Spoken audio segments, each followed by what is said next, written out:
Boa tarde, pessoal. É praxe dizer, né, que alegria a gente estar junto novamente, mas é sempre uma alegria muito grande estar com esse grupo amoroso, amado, comprometido, para que a gente possa levar em frente os nossos estudos. E a gente hoje dá continuidade ao capítulo 15 do livro A Gênese, os milagres do Evangelho, lembrando cada vez, só para a gente não esquecer que milagres não existem, né? Tudo está dentro das leis divinas. Na verdade, o que a gente fala, mas, na verdade, no final do capítulo da semana passada, da parte da semana passada e nesse começo, são das curas de Jesus, né? Então, hoje nós vamos dar continuidade de novo, tem o cego.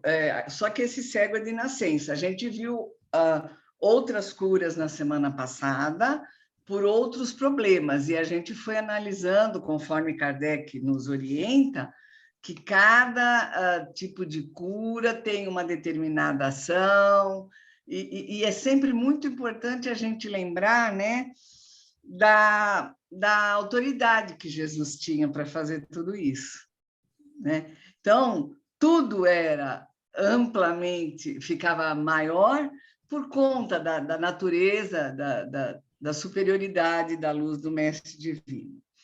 Mas a gente vai começar hoje falando da cura de um cego de nascença. E tem um detalhe importante nessa história, que é uma pergunta que os discípulos fazem a Jesus, porque esse homem, ele era cego desde que ele havia nascido, né?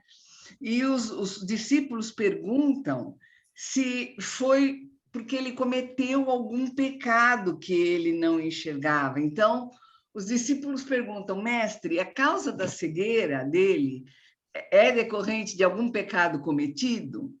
E Jesus responde, não é por pecado dele, nem dos que o puseram no mundo. Veja, então, o pai, a mãe, não tem culpa, porque eles também perguntam, será que é culpa do pai e da mãe ele ter nascido cego?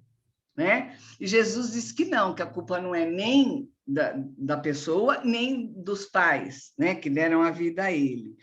Mas que ele, assim, era para que as obras de Deus pudessem se expressar. E aí,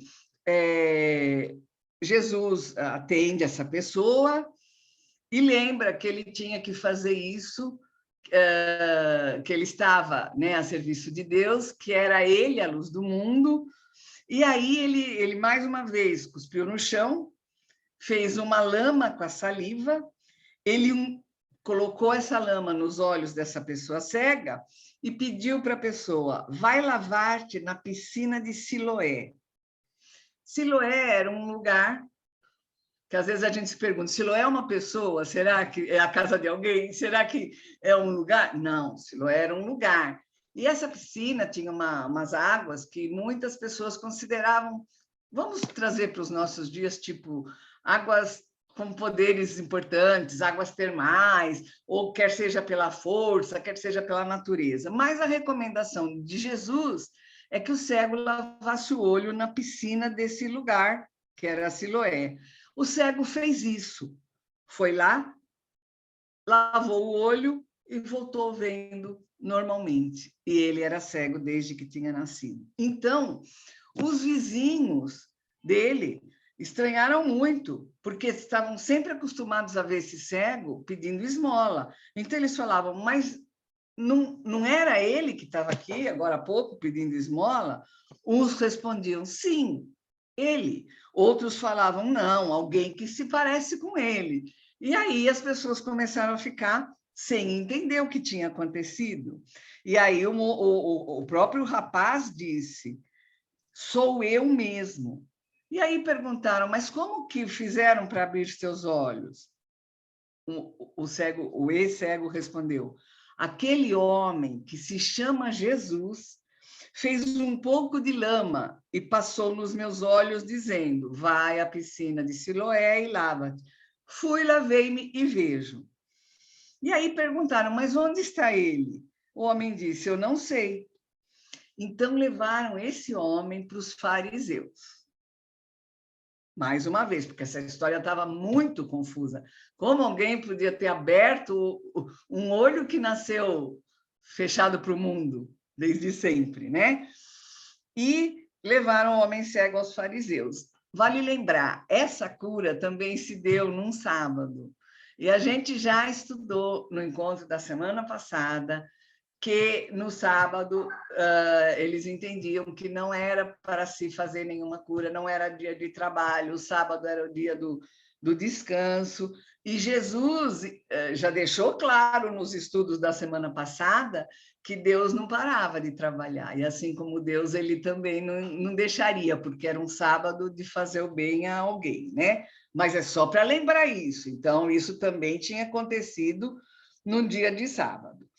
E os fariseus interrogaram aquele homem, perguntando como ele pôs lama nos seus olhos, né? Aí eles falaram: esse homem não é enviado de Deus, porque ele não guarda o sábado, ou seja, só as pessoas que guardassem o sábado que seriam enviadas de Deus. Então, alguém dizia assim, mas como pode alguém que não seja enviado de Deus conseguir realizar um prodígio como esse? E aí gerava aquela maior discussão, eles discordavam entre si, e de novo perguntaram para o homem, que era cego: e tu, que dizes desse homem que te abriu os olhos? Aí a pessoa que era cega falou: digo que é um profeta. Mas os judeus não acreditavam que aquele homem tivesse estado cego, recobrado a visão, e aí mandaram chamar o pai e a mãe dele para que o reconhecessem, para saber se efetivamente era ele aquele homem cego desde nascença. E trouxeram o pai e a mãe desse cego até os fariseus. E aí os fariseus perguntam, e os pais afirmam: sim, ele é cego desde nascença, ele nunca enxergou, nós não sabemos quem fez isso a ele. Por que não interrogam a ele próprio? Ele já tem idade para responder. Então eles falam: interrogai-o. Ele já é uma pessoa adulta, ele não precisa do pai e a mãe, mas ele é o nosso filho e é cego desde nascença. E, de novo, pedem que eles possam interrogá-lo, né? E, na verdade, Kardec esclarece que os pais responderam dessa maneira para não dizer: sim, foi Jesus que curou, ele sempre foi cego, e ele está falando que foi Jesus, porque sabiam que todos poderiam ser expulsos, né? Porque quem desse algum valor a esse novo Messias era expulso das sinagogas. Então, eles disseram: sabemos que esse é nosso filho e que nasceu cego, não sabemos, porém, como agora ele enxerga, nem tampouco sabemos quem lhe abriu os olhos. Interrogai-o. E aí, temendo isso, eles pediram que o rapaz fosse interrogado, e os fariseus realmente, de novo, chamaram e perguntaram para aquele cego: você glorifica a Deus?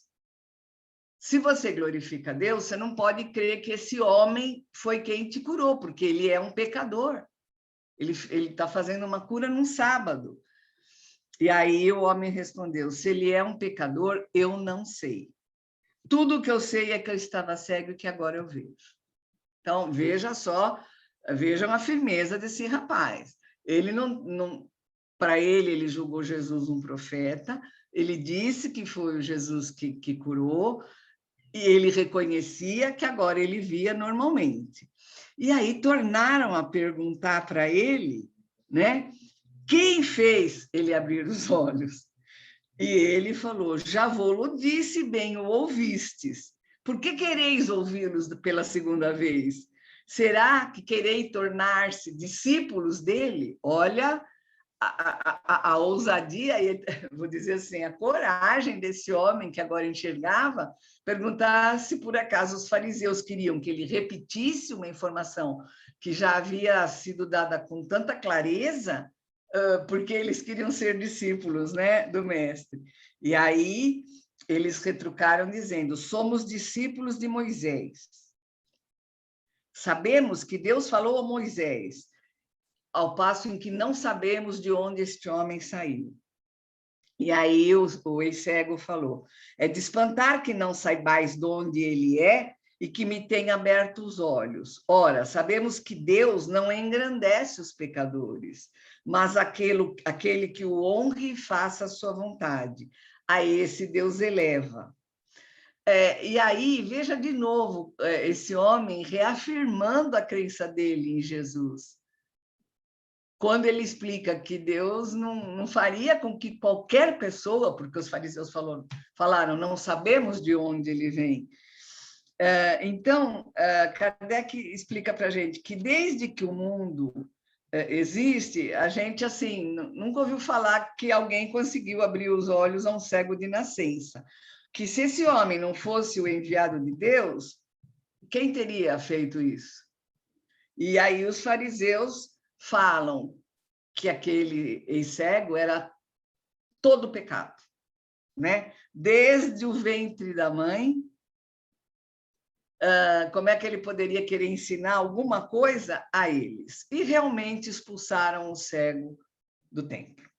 E Kardec fala para a gente, essa narrativa e essa troca de palavras, né, entre cego, é muito simples e singela, mas Kardec diz que ela traz muita veracidade, ela traz muita verdade, porque o homem não arredou o pé em momento algum em afirmar quem fez aquele benefício a ele. E aí, Kardec compara que a linguagem do cego era muito semelhante à linguagem dos homens que são simples, né? Mas que têm bom senso, e que esse bom senso supera a falta do saber que eles possuem por serem muito simples. Muitos desses homens não têm conhecimento, mas têm bom senso e conseguem argumentar, e conseguem falar, né? E aí, contrapondo-se à fala dos fariseus, que se diziam todos donos de um imenso conhecimento e que falavam exatamente daquela maneira, né? O tom deles era um tom de pessoas muito orgulhosas, né? Que sabiam das suas inteligências e que não admitiam, que se indignavam se alguém pensasse diferente, se alguma coisa acontecesse fora daquilo que eles colocavam, né? E Kardec também compara que, naquele tempo, ser expulso da sinagoga equivalia a gente ser expulso de uma igreja. Então, ele diz, era uma espécie de excomunhão.